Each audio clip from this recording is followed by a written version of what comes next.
What's good, Wagering World? It's your boy Five Star in Vegas, and I'm broadcasting live as always from beautiful Summerlin, Nevada. This is the Wagering World. I'm in here with my co-host, man, the only Sacramento Kings fan that I know. Glad to have you back in the spread. What's good? Man, I'm excited. We got plenty going on in the sports world today. So you only got a half hour with me, so let's just dive right in. Yeah, I already know, man. We'll get to your picks quick.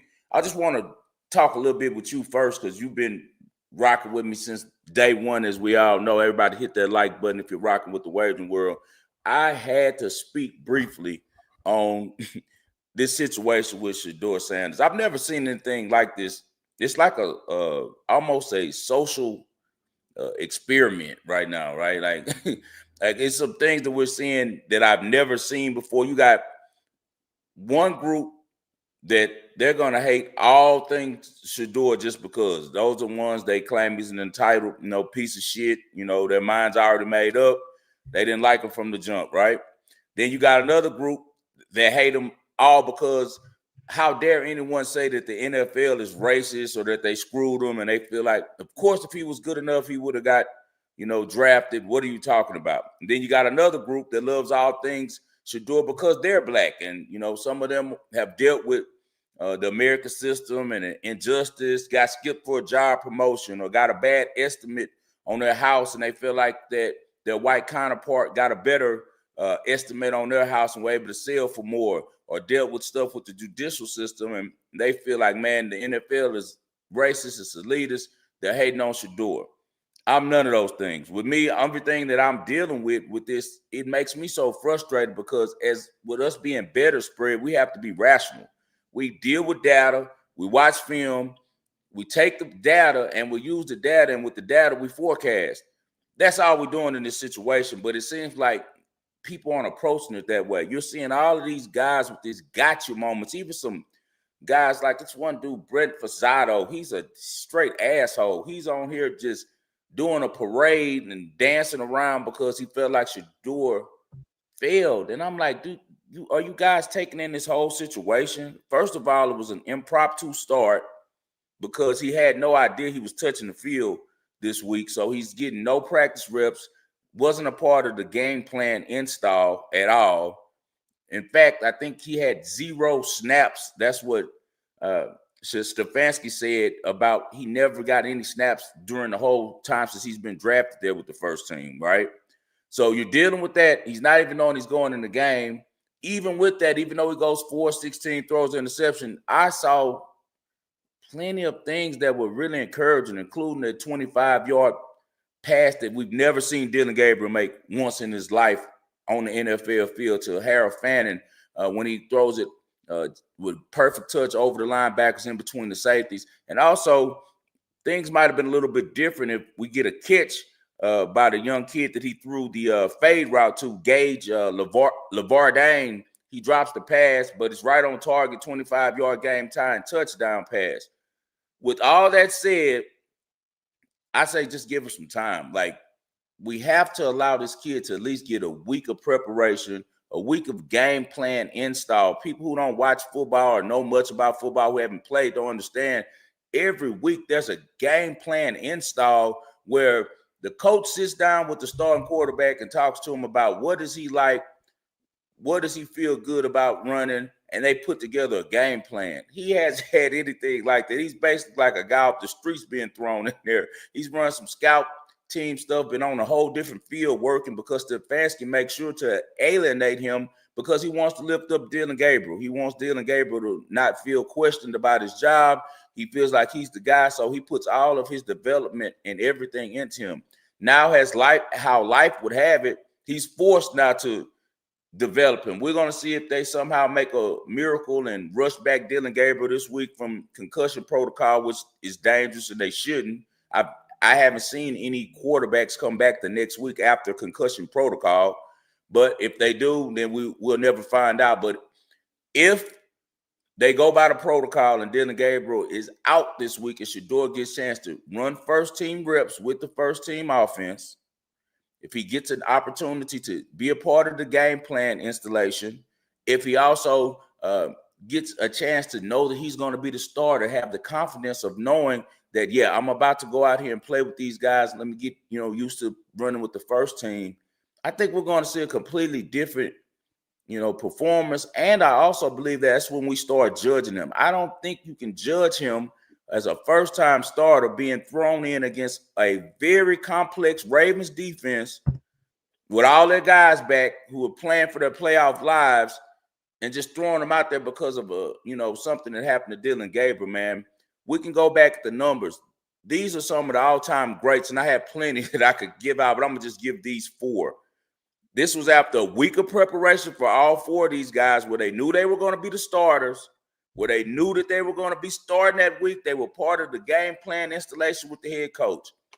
Josh Allen's first start, 6 of 15 for 75 yards. Peyton Manning's first start, 3 interceptions. That year, he set the record for the most interceptions by a rookie quarterback in a season. Eli Manning, 17 of 37, 162 yards, 1 touchdown, 2 interceptions. Brett Favre, 7 of 14, 2 interceptions, no touchdown passes. So let's just kind of calm down. And it just gets me frustrated because I'm always arguing with these guys who are thinking because I'm black that I just want Shedeur to do good because he's a brother. It has nothing to do with that, man. I'm a successful sports bettor because we don't deal with emotions. If he sucked, I'd say, nah, this kid can't play. But I saw plenty enough tape at Colorado to know that his game will translate to the NFL if properly developed, if properly given the right reps, if he's set up for, to go into the week with an actual game plan that's installed for him. What are your thoughts, Spread? And we're going to keep this quick because I agree with you on most of the stuff. And I got stuff that I want to debate with you here a little on. The final thing I want to say about Shedeur Sanders is it's still a poor opportunity. And my point would be, look at Joe Flacco over in Cincinnati, right? Yeah. He's the same player. Not like he got better. Numbers look a lot better in Cincinnati. So I think it's really going to be tough for us to have a referendum on this kid. It's exciting for him to get a start, and I hope he plays again next week because I think the NFL is more interesting with him in there. I think everybody that watches football knows that Dylan Gabriel is going to be a backup at best in this league, and it was kind of shocking they weren't seeing what they had in Sanders after spending the draft capital on him. But let's go straight into the past here because, like I said, I agree with everything else you said. Let's talk about Philadelphia and Detroit. I mean, that was the superstar subtraction there, right? They announced Cade being out. I told you I was on Detroit. They announced Cade is out. I go, oh, no, and you joked around on the show. Great show on Friday, by the way. Thank you. And you guys joked around. You said, well, now you're going to win, right? Because that's just how the NBA works. That's what happened there. I had the game on, but honestly, I don't have much to take away except for the fact that Detroit's playing really good defense.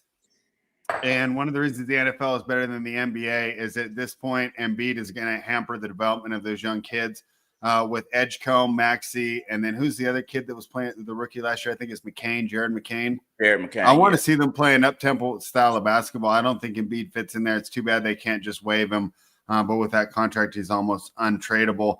But Detroit playing excellent defense. I think that's the key to their early season success. But I want to hear what you think about Portland at Houston. You won the first half there. It's a fun game, and I thought you guys had a real good conversation about what's going on with the Rockets this year. And, of course, they're an exciting story in the NBA. Yes, real briefly about the Pistons. Hakeem Prophet had tweeted, are the Pistons the new OKC? Because how deep they are. They're a really talented roster. And I'm really glad that Dennis Jenkins got some run and people are able to see what kind of contributor he could be in the NBA. I've been following him since Iona. He ended up going to St. John's with Rick Pitino and kind of, helping him rebirth that, university and its basketball-rich tradition. So Dennis is a really good player, man. Watch for Dennis Jenkins. He's one of those guys that if he ever gets an opportunity to be the guy, I think that he'll be a really good player in the NBA. Great cash value on that one. We had the Rockets first half. First quarter Rockets has been an automatic bet for me most of the season. It's only been a few games that I didn't play them. Actually, last night I didn't play them because I just felt coming off the weekend on a Saturday that they were going to be a little bit slow starting out, but they ended up getting it done at the end for me as I got them live at the end of the game at plus 180. But I'm just really, really psyched that I was wrong about this, and that's what makes me happy. I deal with information where, as information comes, I take the good information, and with it, I use it and I pivot, man. So it was really, we appreciate you being in here, Lisa. Thanks. We're always looking for young ladies who are in the sports business to join the community. Welcome. We're glad to have you here. So with the Rockets, I only wanted Jalen Green to remain a Rocket because of his youth and his durability. For 2 straight seasons, he had missed a game, and how life would have it, he ends up pulling his hamstring, and now he hasn't played, but I think 1 or 2 games for Phoenix, and KD has been there every game, and he's looking reinvigorated. Just an absolutely critical piece to opening up everything that we're seeing with Sagoon. I have a ticket on Sagoon at I can't believe I got it at plus 5,000, and then after it dropped again, and I ended up grabbing it again at plus 2,000 to win the MVP. In my opinion, it's going to be a time sooner than later that Sagoon is going to be considered one of the top 5 players in this whole NBA. You own him early. You told me about him when we were getting ready to draft him. I didn't know much about him because he played in a league that I don't watch, EuroLeague. I watch more of the higher level EuroLeague, and he played in the Turkish league, which is in the country that he's from. So I hadn't seen a lot of film on him. But kudos to you, and kudos to the guys in the Rockets community on X who kind of already saw where his game could go. I didn't see him being anything but a guy that was a back to the basket guy, and he had problems finishing around the rim because he struggled with athleticism around the rim, but extremely nifty. Man, when they called him a baby joker, that is true, man. He's the next Jokic, man, and I'm just so happy that he's a part of our Rockets team. And shout out to KD, man, because KD has really helped those kids a lot, brought that veteran experience. He's like a coach on the floor, and he gets everyone in the right position. He was extremely, a big point of us coming back last night. He would not let the Rockets lose, him or Sagoon. So shout out to them on a night that our men had an off night, but the Rockets are a really good roster, and I couldn't be happy to be a fan. All right, let's talk about college football. Clemson took on Louisville. I checked out the show with you. You were on Clemson. Good pick there. We got the cash. What did you see in that game? Because I actually missed it. Man, Clemson defense, they stepped up. They played well. Dabo stayed patient, man. He made a mistake that we see often. We've seen now that Mike Norvell has lost his job at Florida State, all because after a great beginning to his career, he picked DJ Uiagalelei, and I warned people before the season about that a couple seasons ago that, man, why did he go get Uiagalelei? He's not going to do well. He's going to make them fall off, and they have never recovered at that program. Now, you look at the same situations going on with Clemson, one of the worst years that Dabo Swinney has had as a head coach, and it's all tied to his quarterback, Cade Klubnik, man. Cade Klubnik was overrated coming into this season. All of that first-round talk, we laughed about it on this show because we knew that he's just not a good player, and he turns the ball over too much, man.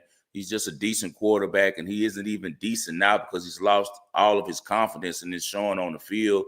They have some great weapons over there at the wide receiver position, at the running back position, and I think that Dabo, it might be time for him to go somewhere else and get a fresh start. If not, then he needs to get the right quarterback. I know Cade won't be the quarterback next year because I believe he's a senior, but I think that if he stays at Clemson, we'll see the old Clemson. Louisville, I told you guys they were dealing with a lot. I believe that Clemson was a better defense. That was the best unit out of all 4 units on the field. Louisville has a hell of a running back, hell of a coach in Jeff Brom, but I'm not a Miller Mouse guy. And Miller Mouse ended up not being able to complete enough balls for Louisville to win that game. Also, remember, I told you guys that Louisville was dealing with the fact that last week a guy made some terroristic threats against Miller Mouse and Jeff Brom. So it's just a lot that was going on in that locker room after that California loss. Clemson needed that game because they want to be in the playoffs. They come through for us for the first half and for the game. All right, let's go ahead and move on to Notre Dame. And one of America's most popular team gets the cover against Pitt. We had under 54. What was your analysis on that, right? We're not only scouting these teams, we're scouting our own handicapping. Bad break, or is it bad beat? What happened there on the Notre Dame? And I apologize. I put that on there. I took the over 54. I'm sorry about that spread. Okay. That's on me. Yeah, that's on me, guys. I sent over to spread about what we're going to talk about. I put it wrong. I lost that bet. Me and the group lost it because I had over 54 Notre Dame has went over most of their games this season, and they should have went over this game. Pitt screwed off the ball so many times within the 10, and then the last drive was the weirdest drive I've ever seen because the Pitt head coach, instead of them being aggressive, even though they're down, like your thing on offense is to always try to score. It doesn't matter what the score of the game is. You want your team to have confidence on offense and attempt to put the ball in the box every time that they touch it, no matter what the score is on the scoreboard. You're playing against yourself if you're a good team and a good coach. You're not playing against the score. So they get the ball, they kind of run and, lollygag on the last drive, and suddenly they start pushing the ball when it gets to like 20 seconds left in the game, which is so weird because they had it with like maybe a minute and 30 seconds left. They end up scoring. He calls a timeout, even though they're down 30 with 7 seconds left, and they score a touchdown. So I'm all happy, like, okay, now they're going to go for 2, and we're going to get the push on the total. The refs made their own rules because they got a call. I'm actually going to go talk to the gaming commission about that and try to get refunded that ticket, because by the rules of the NCAA, you have to kick the extra point or try an extra point after a score unless it's overtime. So the refs just left the field after the touchdown and didn't allow them to proceed with the extra point conversion, and it ended up costing us that ticket. So I will be challenging that this week, but that's a bad beat and a bad break. The bad beat comes with the fact that they score but aren't allowed to get the 2-point conversion. That's the bad break. Couple college games I checked out. I want to add to the script real quick. Georgia and Texas, of course, the biggest game of the year or of the weekend. Georgia got the dominating victory. Kirby Smart kind of having some fun in the post game, just talking about how physical his team was, and it shows on the field. But kind of relating back to what we talked about with Sanders, our society is so impatient. I'm seeing good things from Arch Manning, and I know that he's supposed to be the greatest prospect, and Trevor Lawrence and Andrew Luck and John Elway, right? And what he was compared to. But I think he's continuing to get better. And I saw a lot of positive things there from Arch. I still think he needs another year in school. I wouldn't come out this year if I was, but I thought that he was continuing to improve.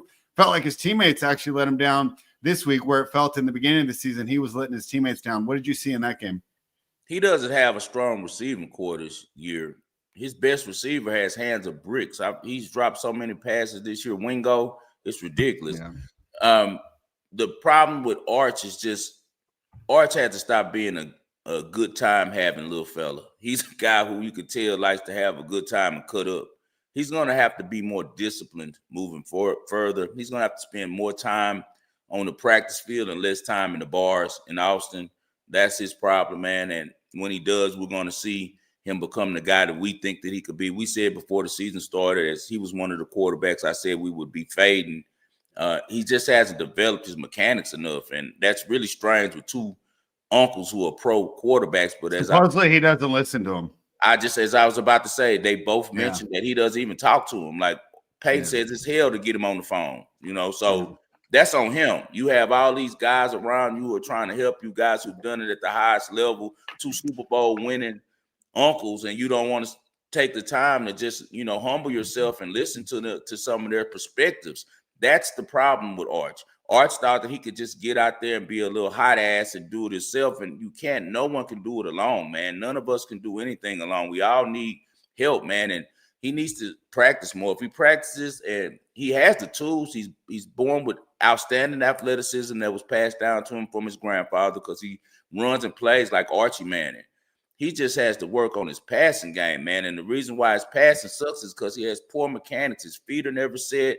He's always throwing sidearms, and he misses a lot of guys in the intermediate game. His best balls that he throws right now are deep balls, but that's always the easiest pass for young quarterbacks. We saw with Shedeur, his best 2 passes of the game were down the field. It's working the intermediate to short stuff where it gets jumbled and it gets a lot of people in the passing lanes where young quarterbacks struggle. I have no doubt that Arch is coming back next year. He's going to come back. I hope he does, and I hope this situation humbles him, because I think he's got a lot of potential, and maybe he actually starts answering the call from Peyton. He can learn a lot, and he can end up being a great player, and, this might be the exact situation he needed. Maybe it's good he's struggling a little bit, because if he went in the NFL with this attitude, he might end up with some Will Levis. type of outcomes. Let's Yeah, move he over has to that the arrogance. NFL. He has that Yeah, arrogance. I got lucky on definitely the first game, and the two games you put on there, I actually got them both right. Seattle, I took the +3. That's kind of an old man deal in me.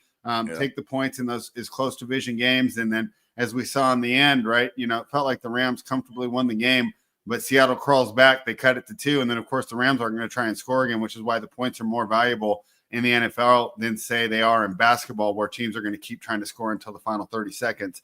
And of course, the big headline is going to be Darnold having another tough game there. And of course, as someone who's really been rooting for Darnold, that was tough for me to watch. But that Seattle defense is still so good. I'm not going to count this team out. And hopefully Darnold can bounce back. Stafford moves in to the MVP conversation. Of course, he's now first in the league in passing touchdowns. And two great teams, a great football game, and these teams could perhaps meet again in the playoffs. What did you see in that one? Just a really solid effort from the Rams defense. When last show, if you remember when Raheem Palmer was on here with me, we were talking about the Rams secondary, and they showed up, man. And I was telling them how Jared Verse is such a good player. He lifts that defense up to play even better than what it is on paper.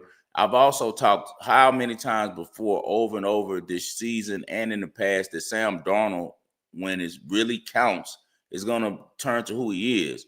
He's a guy that turns the ball over extremely, he turns the ball over way too much.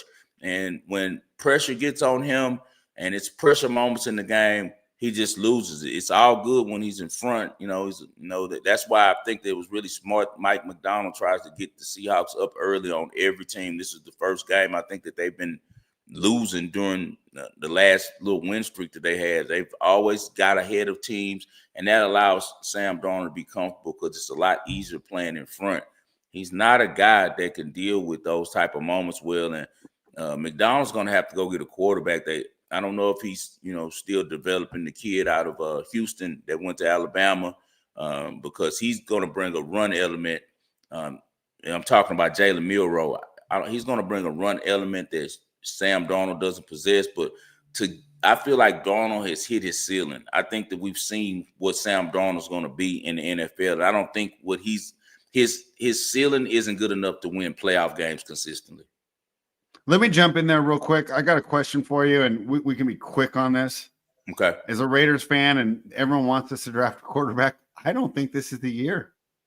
Other than Mendoza and maybe Dante Moore, I don't see it. And it's funny because I'm trying to work on my scouting, so I'm watching that Alabama game, and I'm thinking in my head, nah, which you don't one of want these guys? You don't want Tyson. And I felt good because I watched and I go, this guy doesn't look like anything more than maybe an NFL level backup. Yeah, and then 5 minutes later, I saw you tweet the same thing, right? Yeah. Maybe a little better than Dylan Gabriel, but yeah. I still don't see. I still don't see it there. I think that Mendoza, I would definitely want. Maybe Dante Moore. I got to watch some more, but this doesn't seem like a good year for quarterbacks in the NFL. I would rather try and develop Milroe one more year and keep it going with Sam. At least you can keep a winning culture going while you develop a new guy. What do you think there? Am I missing someone besides Mendoza and Moore that could potentially be a top 15 quarterback in the NFL? Some of the guys who are the better quarterbacks that are coming out are guys who need developing a little more. Like Lenore Sellers has all of the tools, but similar. I always comp him to Steve McNair, but Steve McNair was a much better passer. I kind of comp him to Dak Prescott as well. Dak could throw, but we didn't see it at Ole Miss. But after they developed him and he with the right coaching, and I think that's kind of with Lenore Sellers, with his strength and his speed and his, gamemanship. He's one of those guys who he wants to win. He plays hard when the game is on the line. He may can develop into someone that you could trust. Dante Moore is the number one guy to me if he lands in the right situation. And that's the problem with these teams. Like, if you're not in the right situation, you're just not going to be good. As we saw Sam Darnold struggle. We saw Baker Mayfield struggle in Carolina, and both of those guys can play. They're good enough to be starting in the NFL. Baker is a higher level, top tier starter, even though he was a number one pick. It was by Cleveland, because Cleveland does stuff like that, like them taking him number one, them spending money on Deshaun Watson when nobody wanted him, them grabbing Shedeur when it was already passed around for no one to draft him, that he had been blackballed. So Cleveland took him, but they didn't even develop, and they gave up on him so quick. So yeah, if I'm the Raiders, if I can get to Dante Moore, who I think that they're trying to get to, then they'll be okay. I don't know about Mendoza. I just don't know. He can play, but I don't know if he's going to ever be better than a high-end backup. I think he All can make right. it to I the like NFL. Mendoza a lot. Let's see. Yeah. Let's see where he ends up. If he gets drafted by New York, though, like you said, he's screwed. What'd you see in Philadelphia last night? My main takeaway, because I was watching the game and scrolling Twitter, is that most of these football fans, and this is where we can find an edge, they're so fantasy football and player prop oriented. They just don't understand good defenses. I'm watching these fantasy guys just be shocked that Amon-Ra St. Brown and Saquon Barkley, these guys aren't going up. I'm going, guys, these are two of the best defenses in the NFL. These are two of the best defensive lines in the NFL. Like, what do you guys expect? Like, of course, you're going to be able to put up big points against Cincinnati and Dallas, but defense still rules the league, except in the very most elite situations. It's funny to me that I'm sitting there, and as smart as we've got in football, it's like we still have this edge where I swear these people only look at quarterback, wide receiver, and running back, and we're not judging how good these defenses were. It was just so funny to me that people were in shock that two of the best defenses in the league put up a defensive masterpiece, man. Philadelphia continues to be underrated because we hold them to the standard of a Super Bowl winner, where teams like Detroit and Green Bay, we kind of give them the benefit of the doubt. I think almost Philadelphia is getting underrated by the market, as I wouldn't have been surprised if they made that cover even easier. What did you see in that game last night? I was on the under. You guys know, if you follow me enough, I rarely play unders. I'm an over better if I'm going to bet totals. Really, I'm a side bet. I rarely bet totals at all, but if I do, I usually bet overs. I look for overs in college football. Those are one of my favorite, and college basketball. But this was a clear under game with the weather, with the ineptness of the Eagles' offense. The Eagles aren't going to get back to the Super Bowl. I don't know who's going to beat them or how they're going to beat them in the playoffs in NFC. Maybe it's the Rams to get it done. I like the way they match up. I picked the Rams to go to the Super Bowl this year. I picked the Rams versus Kansas City. Kansas City doesn't look like if they're gonna even, like, they might not even get into the playoffs. If they can get in the playoffs, they'll be okay, because the Broncos are going to be one of those number one seeds with home field advantage. They're losing the division round. But I don't think the Eagles offense looks good this year, man. It just, everything seems like a real struggle. You can see on the field that A.J. Brown is not happy, even though he caught a little bit more passes this week. It's clear that Smitty is the number one option for Jalen Hurts, and he likes to work with him more. So I see that A.J. Brown would definitely probably be gone in the offseason, so that's one thing. But that defense is outstanding.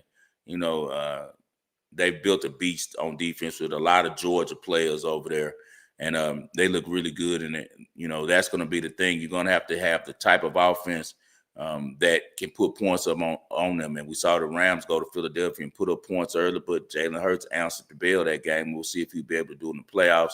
Detroit is the same thing. Jared Goff just is a horrible outdoors quarterback.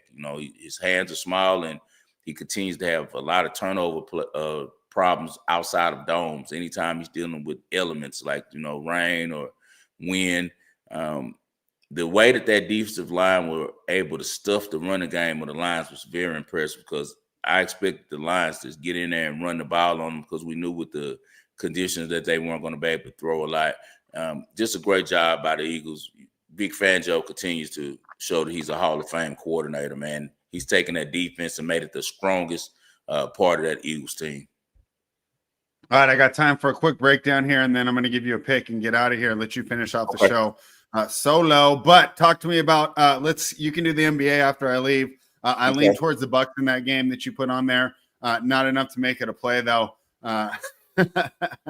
Man, Milwaukee's a tough team to handicap. But I want to hear your breakdown on my favorite team tonight, the Las Vegas Raiders. They're hosting the Dallas Cowboys. My original lean is towards the Raiders, but it feels like they're a public dog, 5-star. I just watched this line keeping going down and down. How are you approaching this game as joking around with a Cowboys fan this morning? I said, this is the first time as a Raiders fan I get to go into a game and have the better defense. What do you think's going on here tonight when the Raiders host the Cowboys? I'll be at this game. I'm actually going to that game. I'll be playing the Cowboys first half -2.5 on this one. I just think that their offense and also indoors with the type of kicker that they have, they'll be able to be up 3 points. The Raiders are struggling on offense. This might be a situation now where the Cowboys can get a little bit of momentum going on defense, at least early. I haven't seen enough from Geno to trust him to be able to go, dart for dart with the Cowboys early. The Cowboys do tend to start fast. Now, for the full game, second half adjustments, Pete Carroll maybe is able to do some things to get them back in the game. But if you're Tucker's the Raiders' #1 option at receiver, man, they need a lot of help on offense, man. They have the kid that's a rookie, is running back who's still developing. It's just I don't think that they have enough power, enough potency on offense to keep up with Dallas early. So I'll be on the Cowboys first half on this one. All right, there we go. One thing I wanted to point out too, another thing that kept me off the Raiders, the Cowboys defenses look bad, but 3 big pickups there. Well, I guess Ryan Clark, but I think that having Quinnen Williams next to him is going to make Clark look a lot better. Kind of an unsung quote unquote throw-in, really solid D tackle to be a throw-in there. And the Michael Parsons trade, of course, they added that linebacker from Cincinnati, who I think being in a better environment is going to help him a lot. And then I can't remember the guy's name. It's Deshaun, starts with an O. Anyways, above average player also coming back to that Cowboys defense tonight. So it might be a little better than maybe what we've seen the past couple of weeks. Another reason to stay off the Raiders. So 5-star, I'm going to go ahead and give you my pick, but I'm going to continue to listen. And hey, if you got time, we got some good college basketball games coming up this week. So sucks that Kansas Duke looks like Peterson's going to be out. I really want to see him play. Is that tomorrow night? That's tomorrow night. Yeah, and then I don't know if I'll be on the show on Wednesday, but I really would love to hear your breakdown of UConn, Arizona, because I think that's going to be a fun game. Let's jump on tomorrow in the morning before you go out, before you leave, and see. I might be able to. I'll have to let you know. I'm not sure. I'll call you later. Actually, I'll call you tomorrow morning around the same time.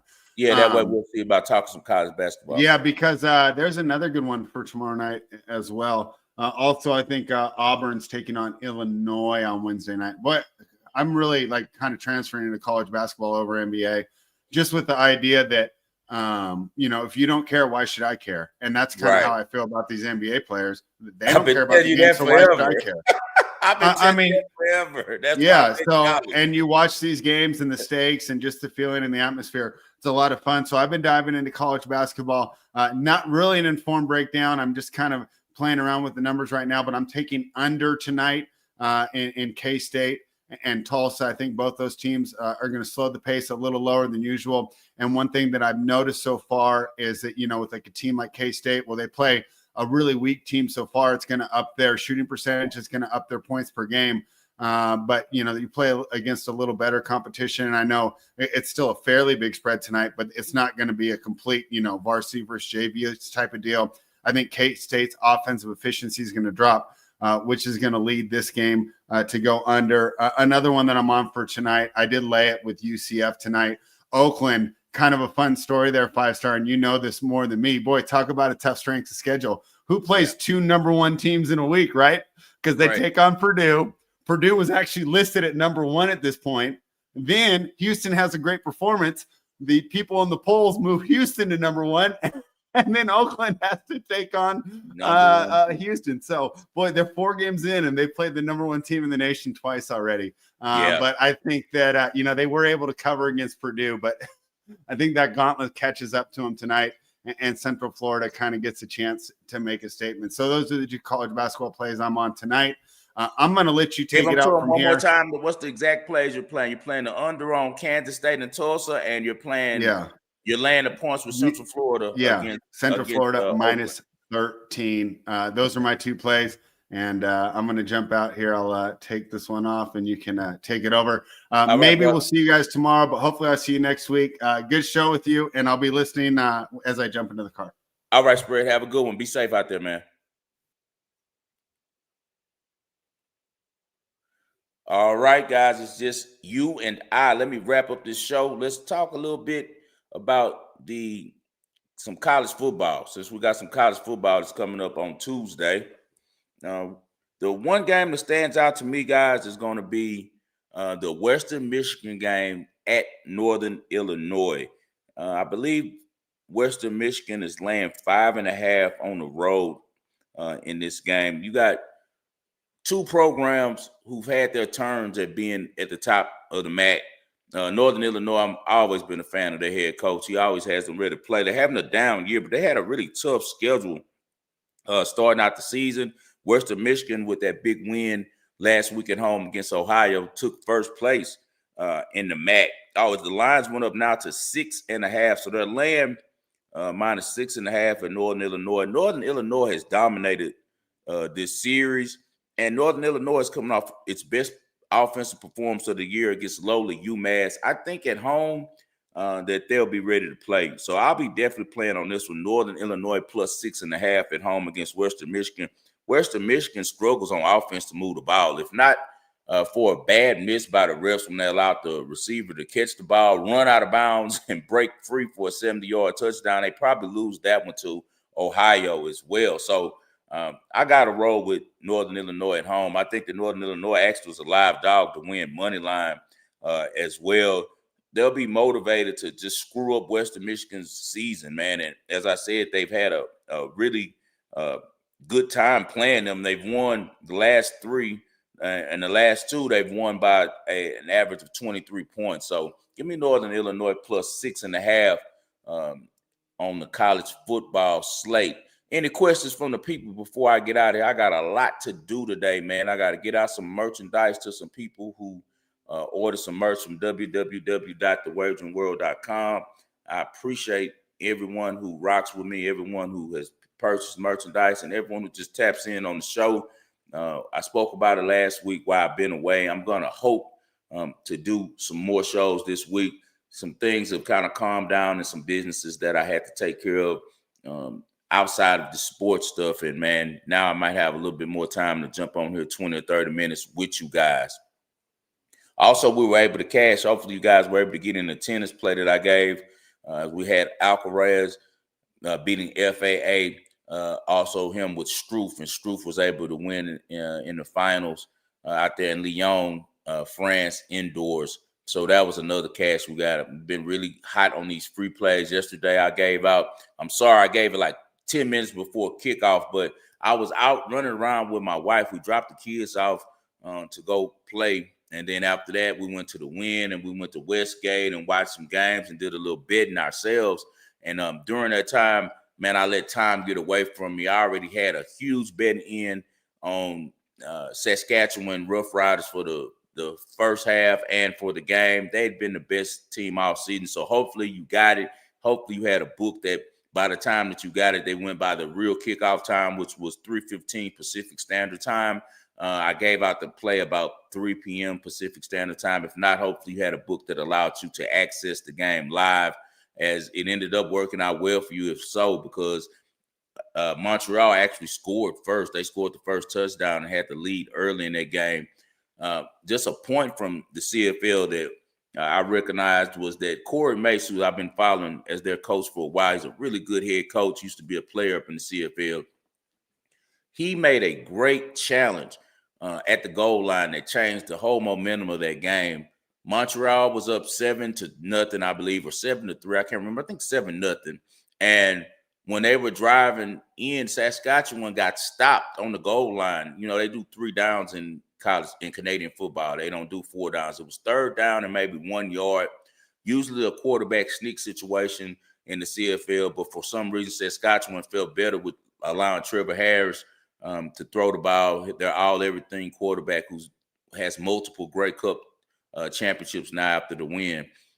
The pass is on target, but the receiver has a defensive back all on his back, and he, makes him drop the ball. If it was the NFL, they would have got away with it. Ball would have been to Montreal. Montreal would have took complete control of the game, been up 7-0 with the ball in the championship game. Instead, Corey Mason is able to challenge the fact that the referees missed the defensive pass interference. With him being able to challenge that allowed the refs to get the call right, put the pressure on them from the video room to make the right call. They get the ball back, get a first down. They end up scoring. When they scored a touchdown, they never looked back. we're able to cash that one easy. The NFL will never allow coaches to be able to challenge pass interference calls again or penalties. There's too much money involved in betting, and they won't allow themselves to keep control of that aspect. You notice the time for reviews have taken longer and longer and longer and longer over the years. They started out initially being really fast. It's just obvious. Look at the video, see what happened. Maybe they're back in like 60 seconds with a decision. Now they're going through commercial breaks. They're taking like 15 minutes, and the only reason it's taking so long is because they have to get the word from the books on whether this play will affect the money count. As simple as that. Anyone who doesn't see that, I don't know what to tell you. Shout out, Courtney. I appreciate you for checking in, man. My boy Jeff Wilson out there in Memphis as well, man. Shout out J-Dub, my bro for life. All right, guys, I guess it's time for me to wrap up the show. Let's get to the ball and parlay. Let's see what I'll be playing today. I know you guys like a little tennis. Let me see, can I find us a tennis play? It's getting scarce on the tennis, man. All of the big dogs, they're pretty much finished until January after Christmas, man. They'll come back with Adelaide and then, the Australian Open. Besides that, you got to pick your spots on tennis right now, man. A lot of the tennis that we're used to seeing up is gone right now, man. What's up, Cash? I appreciate you, bro. Salute. Shout out my homie, Just J Cash. We appreciate you for tuning in, man. Yes, sir, J-Dub. So it's limited tennis right now, guys, for us to bet on. I've been finding little spots. I just was able to hit Alva. It's these lower tier girls right now playing that usually play the 35s, the 100s. You might find a 250 right now, but some indoor tournaments, just keep your eyes out on them, and if we see some, we'll definitely get them out. So I'm going to give you guys some college basketball. I've been doing really well on the college basketball of late. You heard Spread give out Central Florida at -13. I definitely can see that one coming in pretty easily as well. He's right. They went through a gauntlet, and it's going to be tough for them to continue to play with this type of competition. I'm going to play a big number. Gonzaga -36.5. Gonzaga has been a covering machine of late, man. I think that they can be up 30 at halftime. So they'll be playing, I believe they're playing Southern Utah. And Southern Utah can score the ball, but they're not going to be able to play enough defense to hang with the Zags. The Zags go on these crazy runs. If the Zags are locked in, I think that they can cover their -36.5 pretty easily. We also have a lot of NBA tonight. On the NBA side of things, as long as Giannis is playing, I do like the Bucks to cover the 7 at Cleveland. Giannis has given Cleveland fits over his career, so I will be playing the Bucks +7.5 on that one at Cleveland. But remember, it's based on if Giannis is playing. If Giannis isn't playing, it's a no play for me. And lastly, we're going to go with Northern Illinois for tomorrow night at +6.5. They'll be hosting Western Michigan. I think that Northern Illinois is a really, really solid team. And I think that they'll, even though their record is 3-7, they're a lot better than their record. They had some tough losses at the beginning of the season. Most of all, they're a really good program led by a really solid head coach. Western Michigan should be flying high coming off of beating Ohio at home and taking over first place in the MAC. But a tough road trip for them going to Illinois, man. It's just they don't have a lot of good experiences there, man. And they don't have the offense to come in and dominate. Their offense struggles to move the ball, and I think that they will continue to. I would not be surprised, as I said before, if Northern Illinois wins money line. Shout out to everyone who's rocking with 5-Star in Vegas. I appreciate you guys for tuning in to the Wagering World. I'll be at the game tonight. Me and Raheem are going to catch the Raiders and the Cowboys tonight. We'll try to be back with you guys later this week. I appreciate everyone who tunes into the Wagering World. Once again, if you missed the beginning of the show, I kind of broke down about how this Shedeur Sanders situation is, man, it's kind of like a glimpse of our current society, man. You got some people who, no matter what you do, they're going to hate on you, man. They're going to want to see you down. They're not going to take in the whole picture, the whole scope. Their only concern is being able to tap dance on your grave. Don't worry about those people. Keep working hard. The way that life has it, just as I said, Now the situation came about where Dylan Gabriel didn't make it through the season, and I said earlier this year that Shedeur Sanders would be the starter by the winter. Now, as long as Gabriel isn't cleared for concussion protocol, which he shouldn't be, we'll see how Shedeur Sanders performs in his first start as a real starter in the NFL, where he had reps the whole week with the team, where he had the game plan installed for him, and where he knew that he was going to be the starter. You know, that's a big thing. You're just getting thrown in on the spot. I'm not going to take that as a real analysis of how good of a player he's going to be, man.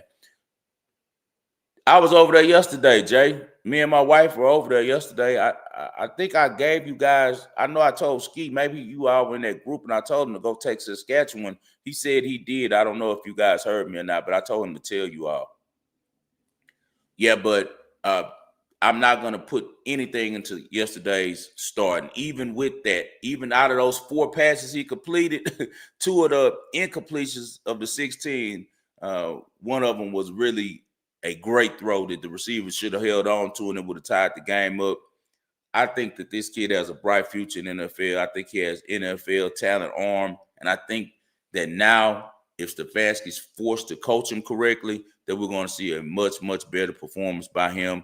Stefanski's worst nightmare is that he had to allow Shedeur to run with the first team, but now how life has it, he may have to this week, and we'll see a real performance. Also, earlier, I gave guys and ladies in here about, you know, the stats for other quarterbacks who are now great on their first starts, and I gave 4, but it's plenty other examples. You had Josh Allen only went for 6 of 15 for 74 yards his first start. Peyton Manning threw 3 interceptions his first start. Eli Manning was 17 of 37, 2 interceptions his first start. Brett Favre was 7 of 14 for 75 yards, no touchdowns, 2 interceptions his first start. So calm down, relax, in the words of my guy Aaron Rodgers. It's still a lot to go. I'm not going to get caught up with the foolishness. And when I know people are just coming from a hater, you know, point of view, is that they're hoping everything that the kid does goes wrong. So forgive me if sometimes I answer that mess on X. I probably need to stop dealing with it. But every now and then I have to come with a voice of reason, because none of these people who are making these ignorant points on X have watched enough film to even talk about quarterback. Like, I watched every snap Shedeur played since Jackson State, and I'd be the first one to say he sucks if he sucks. I was very hard on Shiloh as a DB because Shiloh was a good hitter, but he was horrible in coverage. I'm just going to tell what I see on the film, man, and I know that Shedeur Sanders put Travis Hunter in a situation where he won the Heisman.